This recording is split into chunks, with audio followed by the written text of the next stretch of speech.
Hi, this is Landon Bryce from thoughtcast.com with some thoughts about autism and IQ, or intelligence quotient.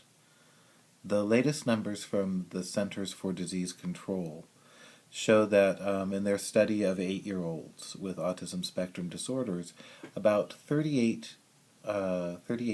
of them had an IQ of 70 or below, which means that they're in the intellectually disabled range. About 24% have an IQ of between 71 and 85, which puts them in the borderline range between having a normal IQ and having an intellectual disability. And about 38% are in the average to above average range of 86 or higher. What does that mean? Well, honestly, it doesn't actually mean very much. IQ is kind of an antiquated concept. You probably don't really have an intelligence quotient. You don't. It's supposed to measure. Was created and popularized during World War I.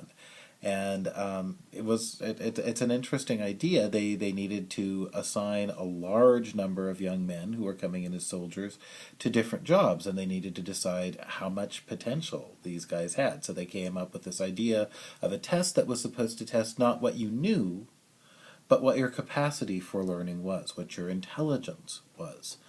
It's a good idea. The problem is that IQ tests don't work very well. There's a tendency for them to be extremely biased in favor of race or experience.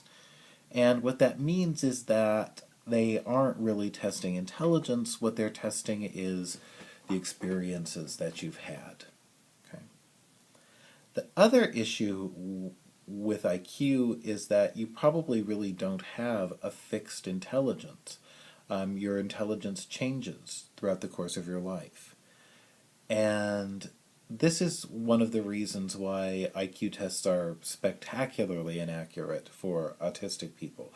Autistic people's level of functioning fluctuates more than neurotypical people does, as a general rule.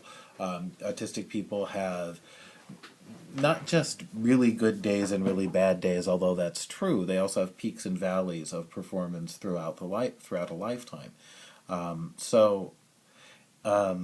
One has to expect that intelligence tests for autistic people are A, going to be very inaccurate, and B, that scores are going to skew low. I am astonished that there are still school districts that are using verbal intelligence tests with autistic students, but there are. A student who on the autism spectrum should be evaluated with a test similar to the Raven, but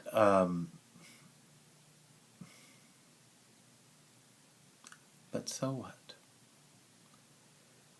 And this is the other thing I really have to say, is that IQ tests are inaccurate. They're especially inaccurate for autistic people.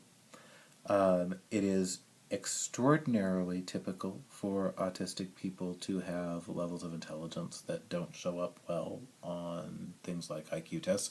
I will also say that it is not at all unusual for autistic people to score incredibly well on things like abstract IQ tests and not then be able to carry that through into life. But there's something else I need to talk about, and that's the bias that appears to exist in the autism community against people who are intellectually disabled.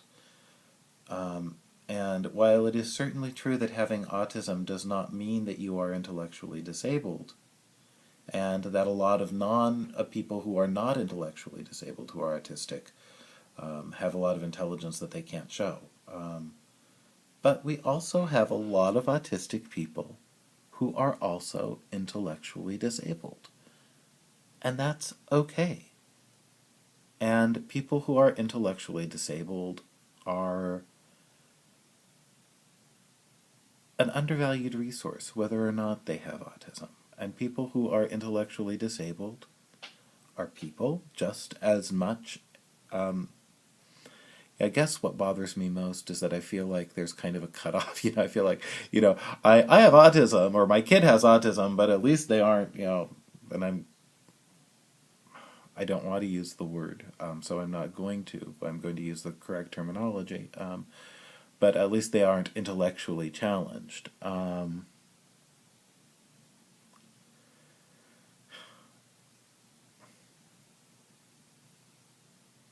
We have to value our we have to value people who have intellectual disabilities. Having an intellectual disability does not mean that you are not able to be a wonderful contributing person in society.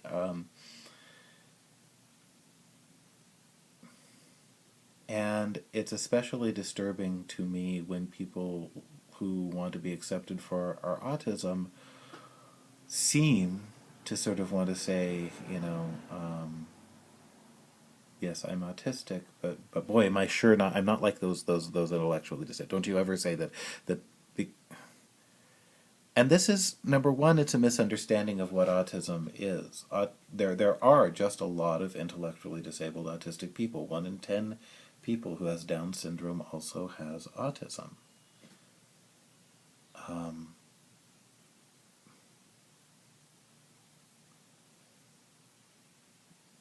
But it's also asking people to extend themselves for us and to say that we're full people, even though we're different.